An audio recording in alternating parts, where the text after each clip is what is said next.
Olá pessoal, bom dia para vocês, tudo bem?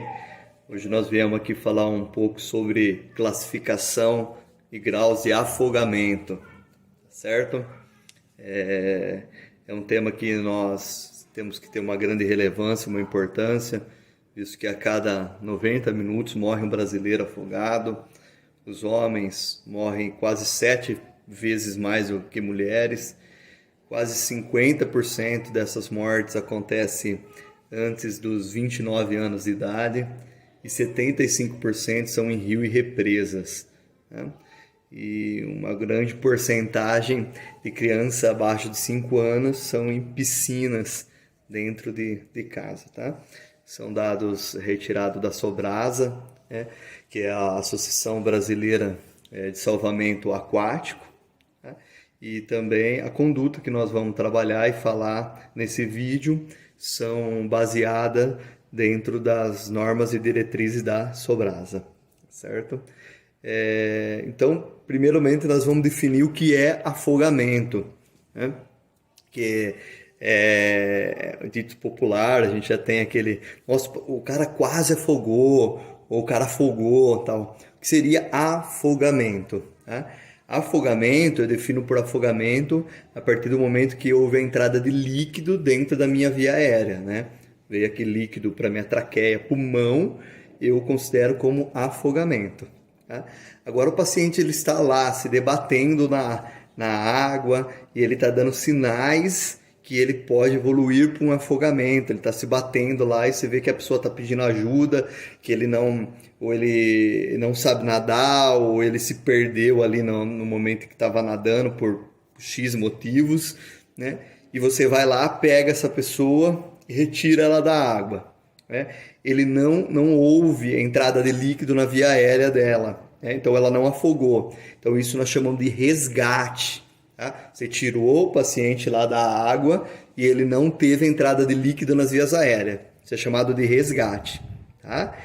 E tinha um termo que o pessoal usava de quase afogou. Tá? Esse quase afogou não se indica usar, porque ou ele afogou ou foi um resgate que você fez. Tá? Agora, o que muita gente confundia também e falava era assim, o paciente que ele teve um grau de afogamento, qualquer grau de afogamento, que evoluiu para um óbito, eles falavam, esse paciente afogou. Ou um paciente que evoluiu para um grau de afogamento, aí que nós vamos ver que é de 1 a 6, né? E ele não faleceu, ele não foi para óbito, então eles falam, nossa, o cara quase afogou. Tá? Mas não é. Nós vamos definir aqui certinho o que é afogamento. Entrou líquido na cavidade respiratória, né? Eu aspirei líquido aqui para o meu traqueia, pulmão, já afogamento, né? Então nós temos o resgate e depois vem os graus de afogamento, né? Que é o grau 1. O que é o grau 1? O paciente afogou, né? Entrou líquido na cavidade aérea e ele tossiu. Tossiu. Mas você retira esse paciente da água e você percebeu que esse paciente não tem espuma na boca, tá? Esse paciente só tossiu mesmo. O que eu faço para esse paciente? Oferto oxigênio? Não. Dou um conforto para ele ali, vou tranquilizar ele, né? Vou observar ele ali, não teve espuma na boca, eu libero esse paciente, tá? Não tem nem necessidade de hospitalização. Tanto no resgate também, que eu tirei ele da água lá e ele não teve aspiração, não tem necessidade de eu fazer nada para esse paciente. Observo ele ali e já libero ele. Tá? Agora, o paciente, o grau 2. Qual que é o grau 2? É quando ele aspirou esse líquido, tossiu e junto vem espuma na boca ou no nariz, né? Na cavidade oronasal aí, você tem espuma em pequena quantidade. Então esse é o grau 2. E você vai auscultar, ele tem discreto estertores no pulmão. Tá? Então esse é o grau 2. Para esse paciente eu oferto oxigênio 5 litros por minuto e ele há necessidade de ficar pelo menos 24 horas em observação dentro de uma unidade hospitalar. Tá? Agora o paciente grau 3 igual 4 é aquele paciente que ele aspira uma grande quantidade de líquido, a ponto de, a hora que você retira ele da água, ele tem uma quantidade grande de espuma, cavidade oronasal, tem uma grande quantidade. A ausculta dele é bastante congesta, bastante importante.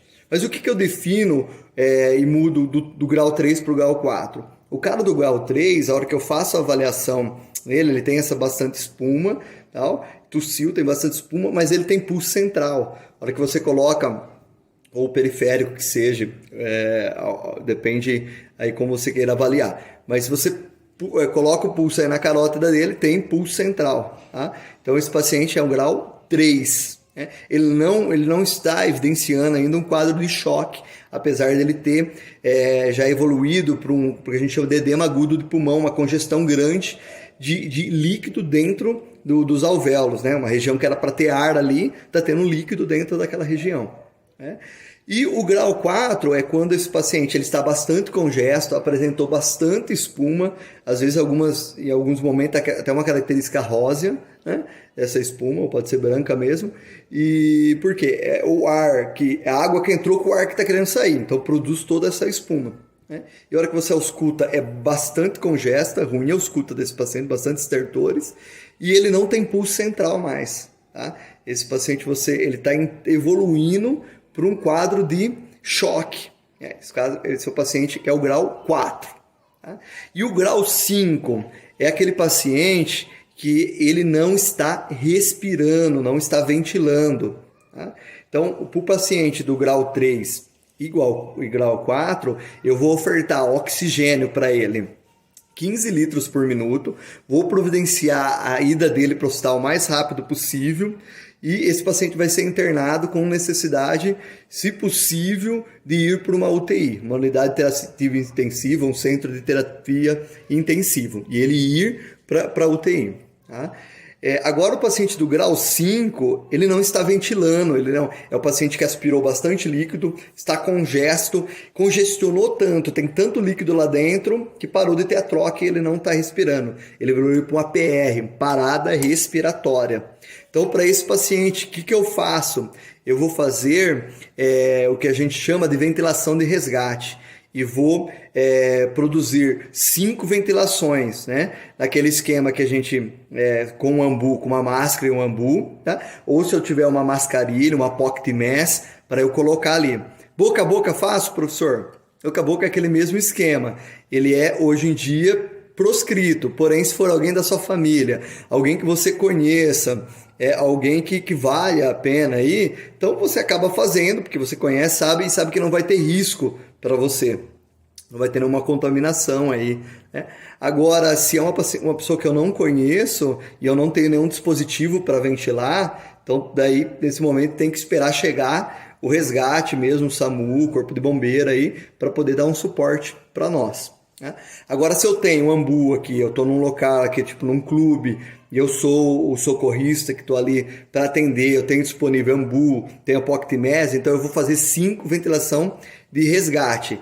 1, 2, 3, 4, 5. Faço a elevação, abertura das vias aéreas e vejo se esse paciente voltou a respirar. Se ele voltou a respirar, eu vou tratar ele como o cara do 3 e 4, né? Ofertar oxigênio a 15 litros por minuto. Vou cobrir esse cara, porque muitas das vezes ele faz hipotermia. Né? Vou cobrir ele, deixar ele confortável e hospital, porque esse cara vai precisar de estar numa UTI. Tá bom? Agora, se eu fiz as ventilações de resgate e esse cara não voltou, as 5 ventilações, então eu continuo fazendo, aí eu vou fazer de cada 5 a 6 segundos eu faço uma ventilação, a ponto de dar de 10 a 12 ventilação por minuto. E vou ficar observando esse cara, principalmente se ele tem pulso central. Tá? Por quê? O cara que ele está em PR, ele teve uma parada respiratória, mas ele tem pulso central ainda. Tá? Nós estamos conseguindo sentir a carótida dele aí, ele tem pulso. Tá? Agora, se o cara não está mais ventilando e também não tem pulso central, então isso a gente chama de grau 6. Tá? Ele evoluiu para uma parada cardiorrespiratória.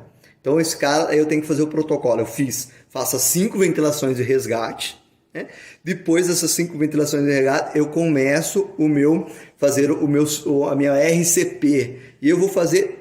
Eu estou em um socorrista, vou fazer 30 por 2. O que muda no afogamento? Se eu tiver em 2 socorristas, eu vou fazer 15 para 2. Tá? Diferente da parada clínica que que levou a parada foi a parte cardíaca, que a gente faz 30/2, independente de 1 ou 2 socorristas, no afogamento não. Se eu tiver em um socorrista só, eu faço 30/2. Se eu tiver em 2 socorristas, aí eu faço 15/2, que eu vou intensivar, vou deixar mais intensivo a ventilação. Por quê?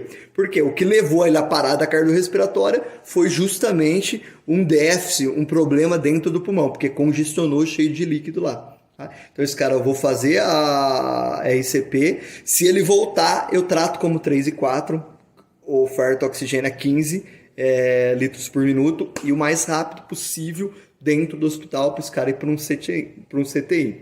Beleza, pessoal? Essas informações, esses são os graus de afogamento, e tem o paciente cadáver também, que você chega lá para esse paciente, e qual é o tempo, de que tempo em tempo, até quanto tempo o paciente está lá afogado que eu posso investir nele e retirar ele da água, fazer RCP e tudo mais. Pelo Sobrasa, eles dizem que é até 1 hora, tá? Até 1 hora que o paciente está parado ali, você pode ainda investir e fazer reanimações nesse paciente. Agora, se você chegou lá no local, esse paciente já está com rigidez cadavérica, já está em decomposição, ou o corpo até tem o líquido reticular, tá? Tipo aqueles roxo, já marmorizado a pele. Então, são pacientes que, infelizmente, não vai ter mais benefício a minha massagem, tá?